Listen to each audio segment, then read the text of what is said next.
அரசியல் ஆடுகள பகுதியில் தமிழகத்தில் நடைபெறவுள்ள நாடாளுமன்ற தேர்தலில் அதிமுக மற்றும் அதன் கூட்டணி கட்சி வேட்பாளர்களுக்கான வெற்றி வாய்ப்பு எப்படி உள்ளது என்பது குறித்து அக்கட்சியின் செய்தி தொடர்பாளர் ஆவடி குமார் அவர்கள் நம்முடன் இணைந்துள்ளார். அவரிடம் இது குறித்து விரிவாக பேசலாம். ஐயா வணக்கம். வணக்கம். திமுக தலைமையிலான கூட்டணினா இரண்டு இடதுசாரி கட்சி இருக்கு, காங்கிரஸ் இருக்கு, போன்ற நிறைய கட்சிலாம் இருக்கு. அதே போல என்டிஏ கூட்டணியில் பாமக ஒரு கட்சி கொஞ்சம் பலம் அந்த கட்சி இருக்கு. ஆனா பாமக அதிமுக பேச்சுவார்த்தை தொடர்ந்து நடைபெற்று வந்தது. கடைசி ஒரு கிளைமேக்ஸ் மாதிரி இல்ல இது ரெண்டு கருத்து சொல்றேன். நீங்க இடதுசாரிகள் கம்யூனிஸ்ட் கட்சிகள் வந்தாங்க, பேச்சுவார்த்தை இது பலமா இருக்குன்னு சொன்னீங்க. இரண்டு தேசிய கட்சிகள் தானே. தேசிய கட்சிகளோ இன்டர்நேஷனல் கட்சிகளோ அது பிரச்சனை இல்லை. தமிழ்நாட்டில் கட்சி இங்கே இருக்கான்னு தான் பிரச்சனை. இங்கே அந்தரத்தில் தூங்குறவங்கெல்லாம் தமிழ்நாட்டில் வாக்கு வாங்க முடியாது. அதனால் அது தேசிய கட்சியாக இருக்கட்டும் இன்டர்நேஷ்னல் கட்சியாக இருக்கட்டும், அது எனக்கு அதை பற்றி விமர்சனத்துக்கு நான் எதுவும் சொல்ல விரும்பலை. நான் கேட்குறது, இந்த கூட்டணி எப்போ ஏற்பட்டது? மற்ற கட்சி விட்டுருங்க, கம்யூனிஸ்ட் எடுத்துங்க. கம்யூனிஸ்ட் தொடர்ந்து திமுக கூட்டணி தான் இருக்கு. ஆனால் விடுதலை சிறுத்தைகள் எவ்வளோ நாளாக இருக்கு? அவங்களும் ரொம்ப நாளாக இருக்காங்கல்ல. இதுல இந்த கூட்டணியை ஒப்பந்தம் போட்டதுக்கு எத்தனை பேச்சுவார்த்தை நடத்தினாங்க? பல கட்ட பேச்சுவார்த்தை நடத்தினாங்க. ஏன் அவங்களுக்குள்ள இருக்க சீட்ஸ் இறங்கி இப்ப கடைசியில் என்ன முடிவு? போன மாட்டி என்ன சீட்டு அதுதானே. இந்த அவங்க இருக்கிற இடத்த தக்க வைக்கிறதுக்கு எத்தனை பேச்சுவார்த்தை, எவ்வளவு நாடகம், எவ்வளவு ஒருத்தருக்கு ஒருத்தர் நீ கூப்பிட்டு நான் போகல, நான் கூப்பிட்டு நீ வரலன்னு சொல்லி எவ்வளோ இதுக்கு ஒரு குழு அமைச்சு இவங்க அமைச்சு. இதில் என்ன இருக்கு? நீங்கள் அவங்கவுங்க இருந்த இடத்துல போட்டியிடலாம் சொல்லிட்டு ஒரு வாரத்தில் தானே முடிச்சிருக்காங்க. இதை சொல்கிறதுக்கு எவ்வளோ பெரிய பிரச்சனை வந்தது? அப்போ அந்த கட்சி ஒற்றுமையாக இருக்கா? ஒற்றுமையாக இருந்தால் அவங்க எல்லாமே நம்ம இப்போ இருக்கிற பிரச்சனையில் மத்திய அரசாங்கத்தை எதிர்க்கிறோம், அதனால் நம்ம எல்லாருமே இருக்கிற இடத்த தக்க வைப்போம், அதுக்கு பிறகு எதுவும் பேசிப்போம்னு சொல்லி அவங்க ஒரு இயல்பான கூட்டணின்னா அதுதானே. இவங்க போன நீங்கள் கம்யூனிஸ்ட் கட்சி பேசுனதுனால பற்றி சொன்னதுனால சொல்கிறேன். போன தேர்தலில் இதே கம்யூனிஸ்ட் கட்சிகள் பகிரங்கமாக திமுக சொல்லிச்சு, இவங்களுக்கு 10 கோடி கொடுத்தேன் சிபிஐக்கு, சிபிஎம்க்கு 15 கோடி கொடுத்தேன். அப்போது இப்போ எவ்வளோன்றது தானே பேச்சுவார்த்தை. இப்போ இவங்க நடத்தின இந்த பேச்சுவார்த்தையினுடைய காரணம், அவர்கள் இந்த சீட் ஷேரிங்கில் எந்த மாற்றம் இல்லை, ஆனால் இந்த ஏதோ பண ரீதியான அவங்களுடைய அப்போ 10 கோடி வாங்கினது இப்போ எவ்வளோன்றது அவங்க இன்னும் காலப்போக்கில் அது வெளிவரும். அதனால அதுதான் பேச்சுவார்த்தை. அதனால இது பணத்தால் ஒரு கூட்டணி உருவாக்கி அது பலமான கூட்டணின்னு அவங்க சொன்னாங்கல்ல, அது அவங்களுடைய அறியாமை. எப்பவுமே வழக்கமாக திமுக தலைமையிலான கூட்டணி பலமாக இருக்கும், அல்லது அதிமுக தலைமையிலான கூட்டணி பலமாக இருக்கும். ஆனால் இப்போ 2ஆம் இடத்தில் இருப்பது பாஜக தலைமையிலான என்டிஏ கூட்டணி பலமாக இருக்கின்றது. அதாவது நான் கூட்டணி வேற, தேர்தல் முடிவுகள் வேற.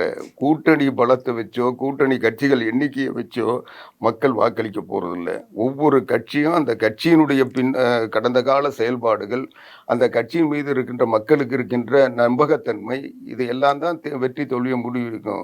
இவங்களை நம்பி இவங்க ஒரு வார்த்தையை சொன்னாங்கன்னா அதை செய்வாங்களான்றது, ஆட்சிக்கு வந்தால் செய்வாங்களா, இல்லை அந்த ஆட்சிக்கு வரனால இது எதிர்த்து போராடுவாங்களா, இதுக்காக முயற்சி எடுப்பாங்களான்றது இருக்குது. அந்த வகையில் எங்கள் மேலே மக்கள் நம்பகத்தன்மை, நாங்கள் சொன்னதெல்லாம் செஞ்சுருக்கோம். எந்த வாக்குறுதியும், பொய்யான வாக்குறுதியும், செய்ய முடியாத வாக்குறுதியை நாங்கள் சொன்னது இல்லை. ஆனால் இவங்க எல்லாம் சொன்ன எதையோ சொல்கிறாங்க. இன்றைக்கி ஒன்றும் இல்லை, 3000 ரூபாய் இந்தியா முழுக்க தரப்போகிறோன்னு சொல்கிறாங்க. இவங்க 40 இடத்துல ஜெயிச்சு இந்தியா முழுக்க 3000 ரூபாய் தந்துட முடியுமா? திமுக கூட்டணி 1000 ரூபாய் இந்தியா முழுக்க தருன்னு சொல்கிறாங்க. இவங்க தமிழ்நாட்டில் 40 இடத்துல போட்டிட்டு வெற்றி பெறோன்னு சொல்லி இவங்க கூட்டணி அமைச்சிருக்காங்க. இந்த 40 பேர் வெற்றி பெற்றா ராகுல் காந்தி பிரதமர் ஆயிடுவாரா கேட்டால், அது இவங்க ராகுல் காந்தியை பிரதமராக ஸ்டாலின் தான் சொல்கிறாரு, பலர் சொல்ல.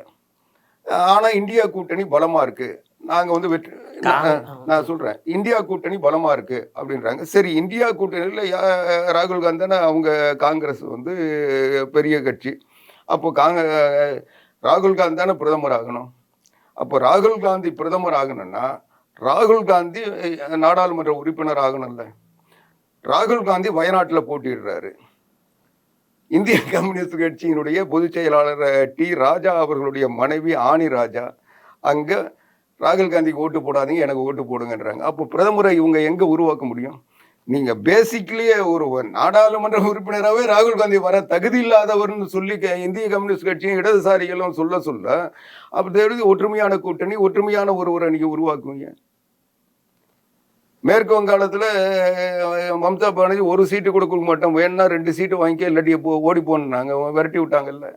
அப்புறம் என்ன பலமான கூட்டணி, உறுதியான கூட்டணி, கொள்கை கூட்டணி, லட்சிய கூட்டணி, இதெல்லாம் ஒவ்வொரு மாநிலத்திலும் வந்து காங்கிரஸுக்கும் அந்தந்த மாநில கட்சிகளுக்கும் கருத்து வேறுபாடு இருக்கின்றது.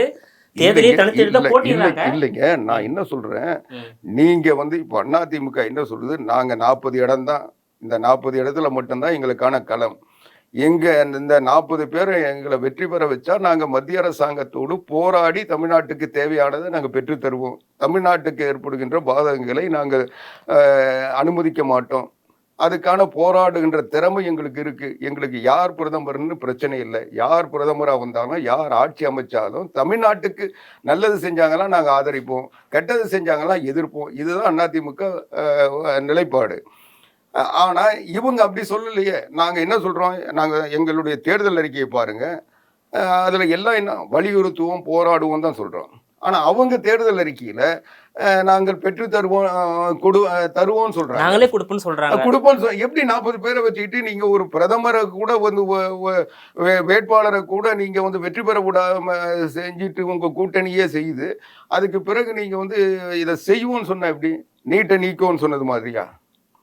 ஏற்கனவே சொன்னது எதையுமே செய்யல இந்த 3 வருஷத்துல.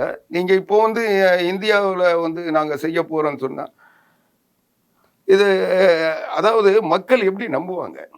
நீங்க நான் தமிழ்நாட்டில் நான் செய்வேன்னு சொன்னா பரவாயில்ல, பெட்ரோல் விலையே எவ்வளவு 500 ரூபாயா? ஒருவேளை வந்து காங்கிரஸ் அமைந்தால் நீங்க காங்கிரஸ் சாத்தியக்கூறு சொல்லியிருப்பாங்க. அமைந்தால்ன்றது எப்படிங்க நான் ஜோசியமா சொல்ல முடியும்? அரசியல் வாக்களிக்கணும்.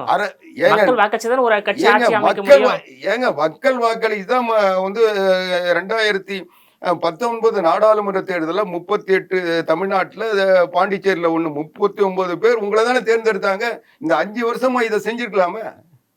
5 வருஷமா யாரு உங்க கையை பிடிச்சிட்டு செய்வானா? மத்தியில காங்கிரஸ் கட்சி ஆட்சி அமைந்தா பங்களிப்பு தேவைப்படும். அதுக்கான வாய்ப்பு பாஜக ஆட்சி அமைந்தா தமிழ்நாட்டுல பங்களிப்பு தேவைப்படலையே சார். நான் வந்து பாஜக ஆட்சிக்கு வரும்னு நான் சொல்லல. ஆனா ஆட்சிக்கு வந்துருச்சுன்னா என்ன பண்ணுவீங்க? மறுபடியும் 5 வருஷம் டெல்லி போய் சுத்தி பார்த்துட்டு வருவீங்களா? எதுக்கும் போராட மாட்டீங்க, எதையும் வாங்கி தர மாட்டீங்க. கேட்டா பாஜக வந்துருச்சு நாங்க என்ன பண்றதுன்னு கம்முன்னு இருப்பீங்களா? ஒரு கட்சி, ஒரு நாடாளுமன்ற உறுப்பினர் எதுக்கு இங்க தேர்ந்தெடுக்கிறது? தமிழ்நாட்டுக்கு பாதிப்பு ஒரு சொல்ற நாடாளுமன்றத்தை 22 நாள் நடத்த விடாம அனைத்து இந்திய அண்ணா திராவிட முன்னேற்ற கழகத்தின் 37 நாடாளுமன்ற உறுப்பினர்கள் பார்லிமெண்ட்டே 22 நாள் நடக்க விடாம செஞ்சாங்களா இல்லையா? அதனாலதான் காவிரி நதிநீர் ஆணை அமைக்கப்பட்டது. அந்த நீங்க நீட்டுக்காக ஒரு நாள் பார்லிமெண்ட்டை முடக்க முடிஞ்சுதா? நீங்க உங்க நீங்க ஒரு 38 39 பேர் இருக்கீங்க. உங்க தோழமை கட்சிகள்லாம் எவ்வளவு பேர் இருந்தாங்க? இந்தியா கூட்டணி, அந்த கூட்டணி வச்சிருந்தீங்களா? எல்லா கூட்டணியும் சேர்ந்து போய் பார்லிமெண்ட்டை முடக்கி தமிழ்நாட்டு பிரச்சனைக்காக ஏதாவது ஒரு பிரச்சனைக்கு போராடி இருக்கீங்களா? மணிப்பூர் பிரச்சனைக்கு போராடி இருக்காங்க. ஆனா தமிழ்நாட்டு பிரச்சனைக்கு யாராவது போராடினாங்களா? அதே நேரத்தில் 2014 அதிமுக வந்து 37 இடம் வெற்றி பெற்றாங்க இல்லையா? அப்போதும் இது போன்றதான இருந்தது சார். அதுதாங்க பங்கேற்றால் நாங்க ஆட்சியில பங்கேற்கிறது எங்க நோக்கம் இல்லை. நாங்க போய் வளமான துறை கொடுங்க, வருமானம் உள்ள துறை கொடுங்க, 2G ஸ்கேன் பண்ண போறோம், கொள்ளையடிச்சு இந்தியாவிலே மிகப்பெரிய மெகா ஊழல் செய்ய போறோம்னு சொல்லி பதவி கேட்கல. நாங்க வந்து தமிழ்நாட்டு மக்களுக்கு தேவையானதை செய்வோம். தமிழ்நாட்டு மக்களுக்கு பாதிப்பில்லாத ஒரு திட்டம் வந்தால் ஏற்போம். தமிழ்நாட்டுக்கு பாதிப்பு தருகின்ற திட்டமா இருந்தால் எதிர்ப்போம். இன்னும் சொல்ல போனா தேசிய கட்சிகள், அது காங்கிரஸா இருந்தாலும் திமுக இது பாஜகவா இருந்தாலும் அவங்க தமிழ்நாட்டுக்கு நல்லது செய்ய மாட்டாங்க. ஏன்னா அவங்கள வந்து தேர்ந்தெடுக்கிறது வட மாநிலங்கள். அந்தந்த மாநிலங்கள் சார்ந்த அவங்களுடைய மொழி, அவங்களுடைய கலாச்சாரம், அவங்களுடைய பண்பாடு, இன்னும் சொல்ல போனா அவங்களுடைய தேவைகள் அடிப்படையில் தான் அவங்க தீர்மானங்கள் எடுப்பாங்க. ஏன்னா அவங்கள வாக்களித்து தேர்ந்தெடுத்த மக்கள். அதனால அவங்க வந்து தேசிய கட்சிகள் எல்லாம் வந்து அவங்களுடைய நோக்கம் நமக்கு சில நேரங்களில் பாதிப்பை தருகுது. அப்போ நம்முடைய மாநிலத்துக்காக போராடுகின்ற வீரர்களாக 40 பேர் இருப்போம் சொல்லி அதிமுக சொல்லுது. நாங்க வந்து உறுதியா சொல்றோம், தேசிய கட்சிகள் திட்டங்கள் எதுவுமே தமிழ்நாட்டுக்கு நன்மை செய்ய முடியாது. ஏன்னா இது தமிழ்நாட்டுக்கு இந்தியாவில் இருக்கிற மாநிலங்களில் தமிழ்நாடு விழிப்புணர்ச்சி பெற்ற மாநிலம். இன்னும் சொல்ல போனால் வளம் பெற்ற மாநிலம், வளர்ச்சி பெற்ற மாநிலம். இந்த மாநிலத்தோடு அந்த மாநிலங்கள்லாம் பின்தங்கி இருக்கிறதுனால அவங்களுடைய தேவைகள் வேற, நம்முடைய தேவைகள் வேற. அவங்களுடைய தேவைகளை அவங்க பார்த்துக்கிட்டு இருக்காங்க. அப்போ நம்மளுடைய தேவைகளுக்கு அவங்க புரியாது.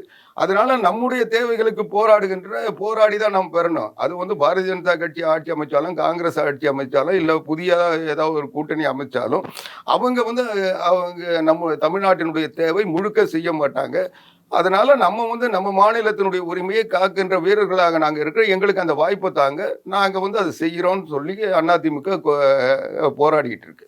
வந்து 7 முறை ஆண்ட அதிமுக வந்து தமிழ்நாட்டில் வந்து ஒரு 3வது இடத்துல இருப்பதாகத்தான் மக்கள் பேசிட்டு இருக்காங்க. அதை பற்றி உங்க கருத்து என்ன சார்? இல்லைங்க, மக்கள் பேசிக்கிறாங்க, ஊடகங்கள் சொல்லுதுன்றதெல்லாம் வந்து அது இப்போ அதாவது செய்திகள் எல்லாம் வந்து இப்போ உருவாக்கப்படுவதும் திணிக்கப்படுவதும் தான் இன்றைக்கு ஊடகங்களுடைய பணியாக மாறிடுச்சு. இன்றைக்கி செய்திகள்ன்றது செய்தி நிறுவனங்களுடைய விருப்பங்கள் தான் செய்தியாக வெளியாகி கொண்டிருக்கு. அது பெரும்பாலும் ஆளுங்கட்சியினுடைய நெருக்குதலும் ஆளுங்கட்சியினுடைய விருப்பத்தின் அடிப்படையில் கருத்துக்கள் வெளியிடப்படுகின்றன.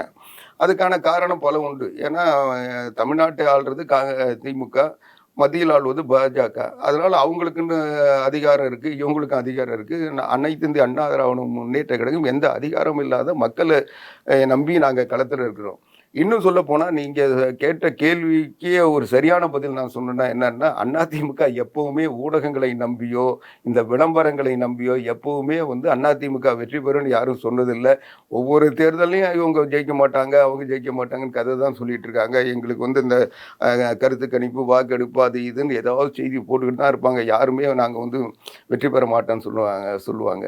அதனால் நாங்கள் களத்தில் நாங்கள் நிற்கிறோம், மக்களோடு இருக்கிறோம், மக்கள் எங்களோடு இருக்கிறாங்க. அதனால மக்கள் உணர்வுகள், நாடி துடிப்புகள் எங்களுக்கு தெரியும். எங்களுடைய ஆதரவை எப்படி வாக்கா மாற்றுறதுன்ற தேர்தல் களம் எங்களுக்கு அனுபவப்பட்ட ஒன்று. அதனால நாங்கள் மக்களுடைய விருப்பங்களை வாக்குகளை மாற்றுகின்ற வல்லமை வாய்ந்த களப்பணியாளர்கள் ஒவ்வொரு வாக்குச்சாவடியிலும் நாங்கள் வச்சிருக்கோம். அதனால நாங்கள் வந்து தேர்தலுக்கு பிறகு நாங்கள் யார் என்பதை, மக்கள் யார் எந்த இடத்துல இருக்காங்கன்றதை மக்கள் சொல்லுவாங்க. அதனால ஊடகங்கள் சொல்றதை வச்சியோ, இன்றைக்கு பலமான தலைவர்கள் என்று ஊடகங்களால் சித்தரிக்கப்பட்டவர்களை வைத்தோ ஒரு முடிவு கோராதீங்க. அதிமுகவினுடைய வேட்பாளர்கள் சாதாரணமானவர்கள், மக்களோடு இருப்பவர்கள், மக்களிலிருந்து உருவாக்கப்படுபவர்கள். அதனால ஒரு தொண்டன் இந்த கட்சியில் பொதுச் செயலாளர் பதவி உட்பட எல்லா பதவிக்கும் வர முடியுன்ற ஒரு நிலை அதிமுக இருக்குது. அதே போல தான் இன்றைக்கும் ஒரு தொண்டர்களை, சாதாரணமானவர்களை, அறிமுகம் இல்லாதவர்களை நாங்கள் வேட்பாளர் நிறுத்தியிருக்கோம்.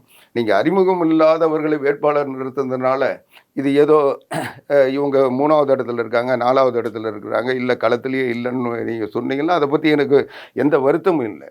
ஆனால் உண்மை என்னன்றது தேர்தல் முடிவு சொல்லதானே போகுது. கருத்து மோதல் என்பது திமுகவுக்கும் பாஜகவுக்கும் தான் உள்ளது. கருத்து மோதல் என்பது ஆளுங்கட்சி தவறு செய்தால் சுட்டிக்காட்டக்கூடிய முதல் இடத்துல பாஜக இருக்கின்றது.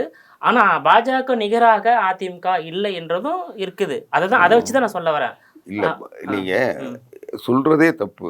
அதாவது அதிமுக ஆக்கப்பூர்வமான சித்தாந்த ரீதியான மோதல், நான் முடிச்சிடறேன், ஆக்கப்பூர்வமான எதிர்கட்சியா தொடர்ந்து பயணித்திருக்கு. சட்டமன்றத்தில் அனைத்து இந்திய அண்ணா திராவிட முன்னேற்ற கழக பொதுச் செயலாளர் புரட்சி தமிழர் எடப்பாடியார் தொடர்ந்து வலியுறுத்தி எல்லாம் பேசியிருக்காரு. அது பேச சொல்லிய சபாநாயகர் கொஞ்சம் கூட மக்கள் என்ன நினைப்பாங்கன்னு தெரியாது கூட அவங்க பேசுகிற வரைக்கும் அனுமதிப்பார். அது ஊடகங்களில் வெளியே வரும். இவர் பேச ஆரம்பித்த உடனே கட் பண்ணுவாங்க.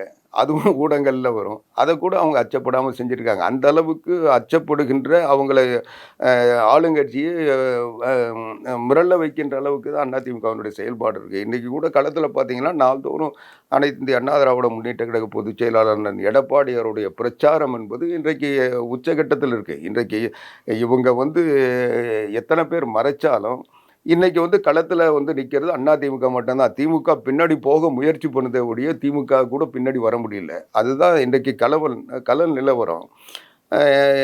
நாளையிலிருந்து எங்கள் கட்சியினுடைய 2ஆம் கட்ட தலைவர்கள், பேச்சாளர்கள் நாங்கள்லாம் வந்து நாளையிலேருந்து பிரச்சாரத்தை தொடங்குகிறோம். அதனால் நாங்கள் வந்து திட்டமிட்டு ஒவ்வொரு நிலையிலும் தேர்தலை தேர்தலாக அணுகுகிறோம். எங்களுக்கு எந்த விதமான தடைகளும் இல்லாமல் மக்களோடு நாங்கள் நெருங்கி இருக்கிறோம். இன்றைக்கி கூட எல்லா இடங்களிலும் மக்கள் நீங்கள் பார்த்தீங்கன்னா எடப்பாடியாருடைய கூட்டங்களுக்கு எவ்வளோ பேர் வராங்க, எவ்வளோ பெரிய கூட்டங்கள் ஒரு நாள்தோறும் நடந்துக்கிட்டு இருக்கு. அதனால் இது எல்லாமே வந்து எங்களுக்கு என்ன ஆளுங்கட்சியாக இல்லை அதிகார பலத்தை வச்சுட்டு செய்கிறோமா எதுவுமே இல்லை. ஒரு சாதாரண எதிர்கட்சியாக இன்னும் நீங்கள் சொன்னது போல் எந்தவித பின்புலமும் இல்லாமல் பத்திரிகை பலமும் இல்லாமல் இன்றைக்கி வந்து ஒரு சாதாரணமான நிலையில் சாதாரணமான வேட்பாளர்களை நிறுத்தி நாங்கள் அந்த களத்தில் நிற்கிறோம். அதனால் எங்களை பொறுத்த வரைக்கும் எங்களுக்கு பலம் என்பது மக்கள் பலம். மக்கள் எதை நினைக்கிறாங்களோ அதை நாங்கள் செயல்படுத்துகிறோம். மக்கள் விருப்பங்களை நாங்கள் நிறைவேற்றுவோம் சொல்கிறோம். மக்களோடு இருக்கிறோம். நீங்கள் சொல்கிற சித்தாந்தன்றது என்ன சித்தாந்தம் சொல்கிறீங்க? திமுக வந்து கடவுள் இல்லைன்னு சொல்கிறது, பாரதிய ஜனதா கட்சி இந்துத்துவா சொல்லுது. இதுதான் சித்தாந்த மோதல் நீங்கள் சொல்கிறீங்க. நான் சொல்கிறேன், திமுகவை போன்ற ஒரு அயோக்கியமான கட்சி எதுவுமே இல்லை. அவங்க சித்தாந்த ரீதியாக இதே உதயநிதி ஸ்டாலின் என்ன சொன்னார்? சனாதனத்தை டெங்கு மலேரியா போல் ஒழிக்கணும்னு சொன்னார்ல. ஏன் தேர்தல் அறிக்கையில் கொடுக்க வேண்டியதானே? இந்தியா கூட்டணி வெற்றி பெற்றால் சனாதனத்தை டெங்கு ஒழித்ததை போல் மலேரியாவை ஒழித்ததை போல் ஒழிப்போம்னு சொல்லணும்ல. தேர்தல் அறிக்கை அதான் நாங்கள் சொல்லணும். ஏன் சொல்ல? அப்போ என்ன கொள்கை உறுதியாகுது? இது ஏமாத்துறதுக்கு, ஜனங்களை வந்து திசை திருப்புறதுக்கு, ஏதாவது பிரச்சனையிலிருந்து மக்களை ஏமாத்துறதுக்கு ஒரு பிரச்சனையை திசை திருப்பான்னு பேசிட்டு அதோடு விட்டுட்டு போயிடுவாங்க. இதை இன்னைக்கு வந்து மக்கள்கிட்ட சொல்லி இன்னைக்கு கொள்கை ரீதியாக நாங்கள் திமுக கொள்கை ரீதியான கட்சி, சித்தாந்த ரீதியான கட்சின்னு சொல்கிறாங்களே, இன்றைக்கி ஏன் சொல்லலை? இன்றைக்கி வீரமணி எங்கே போனார்? அவருடைய வீரம் என்ன ஆச்சு? நீ கேட்கலாம்ல. நீங்கள் செய்கிறது உங்கள் கொள்கை வந்து ஏற்புடையது தமிழ்நாட்டினுடைய திராவிட மாடல் கொள்கைன்னு சொல்கிறீங்க. அப்போ மக்கள்கிட்ட வாக்கெடுப்பு நடக்க சொல்ல அந்த கொள்கையை முன்வைக்கணும்ல. அதை ஏன் செய்யலை? அப்போ நீங்கள் வந்து ஏமாத்துறீங்க, நீங்கள் பொய் சொல்கிறீங்க. நீங்கள் பேசுகிறதுக்கும் உங்களுடைய நடவடிக்கையும் சம்மந்தம் இல்லை. அப்புறம் அவங்கள வந்து கொள்கை வீரர்கள் நீங்கள் எப்படி எடுத்துக்கிறீங்கன்னு எனக்கு புரியலை. இப்போது அதிமுகவிலேருந்து பிரிந்து சென்ற முன்னாள் முதலமைச்சர் ஓ பன்னீர்செல்வம் அவர்கள் ராமநாதபுரத்தில் தனிச்சின்னத்தில் போட்டிடுறாரு. இதை பற்றி உங்கள் கருத்து என்ன சார்? அவர் என்ன வேற என்ன செய்ய முடியும் அவரால்? அவருக்கு பதவி ஆசை, ஏதாவது ஒரு பதவி வரணும், இல்லை அவர் பையனுக்கு வரணும்னு நினைச்சாரு. இப்போ எதுவுமே இல்லை, பாரதிய ஜனதா கட்சியை நம்பி போனார். அவங்க வந்து தாமரையில் நில்லுன்னாங்க. இவர் தாமரையில் எப்படி நிற்கிறதுன்றாரு. ஒரு உண்மையில் கொள்கை வீரராக இருந்தால், அதிமுக மேலே ஒரு பற்று உள்ளவராக இருந்தால், அல்லது அது கூட தேவையில்லை, அவருக்கு பாரதிய ஜனதா கட்சி வந்து ஒரு கட்சி, அந்த கட்சிக்கு நம்ம போகக்கூடாதுன்ற ஒரு எண்ணம் இருந்ததுன்னா தாமரை சின்னத்தில் நில்லுன்னு அவங்க கேட்டாங்கல்ல. கேட்டவுடனே இவர் என்ன சொல்லணும்? என்னால் முடியாதுங்க, நான் வந்து என்னுடைய சின்னத்தில் தனி சின்னத்தில் தான் நிற்பேன்னு சொல்லி அவர் உடனடியாக பதில் சொல்லணுமா இல்லையா? என்ன சொன்னார்? நான் போய் எங்கள் மாவட்ட செயலரெலாம் கூப்பிட்டு பேசிட்டு சொல்கிறேன்னா அப்போ என்ன அர்த்தம்? உனக்கு ஒரு தலைவன் வந்து தலைவனாக இருந்தாலும் வந்து இல்லைங்க, சொல்ல முடியும். நான் சொல்றது கேளுங்க. அப்போ எனக்கு மட்டும் ஒரு இடம் கொடுன்னு கேட்க தெரியுதுல்ல. அந்த இடத்துல நீ தாமரை நில்லுன்னா அதெல்லாம் எப்படிங்க நிற்க முடியும்? நான் ஒரு கட்சியில் பிரச்சனை பண்ணிக்கிட்டு இருக்கேன், அந்த கட்சியில் எங்களுக்குள்ள வழக்கு நடந்துகிட்டு இருக்கு, நான் நிற்க முடியாதுன்னு சொல்லணும்ல. நீ போய் மற்றவங்கள கேட்டு சொல்கிறேன்னு அப்போ மற்றவங்களாம் சேர்ந்து தாமரை நில்லுன்னா நின்றுவியா? அப்போ உனக்கு என்ன கொள்கை பலம், எனக்கு என்ன அந்த கட்சியின் மீது அக்கறை இருக்குது?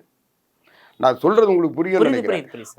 ஒரு தலைவன் வந்து உன்னுடைய நோக்கத்தை நீ சொல்லணும். நீ அவங்க மாவட்ட செயலர் யாருன்னா எதிர்ப்பு தெரிவித்தா கூட நீ வந்து எப்படியா போய் நம்ம நிற்க முடியும்னு கேட்கணும். நீ இந்த கட்சி மேலே உண்மையான பற்று இருந்தால் அதை தானே செஞ்சுருக்கணும். ஆனால் மாவட்ட செயலாளர்களை போய் கேட்டு வரேன்னு சொல்கிறேன்னா அப்போ உன் மனசில் சலனம் இருக்குன்னு தானே அர்த்தம்.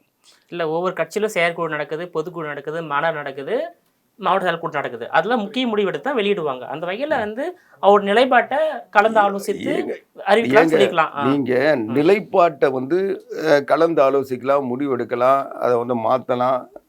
அதில் வந்து நான் இல்லைன்னு சொல்ல. ஆனால் கொள்கையே மாத்திரிய நீ பிஜேபியில் நிற்கணுமா, தாமரையில் நிற்கணுமா இல்லையான்றதை யார் முடிவெடுக்கணும்?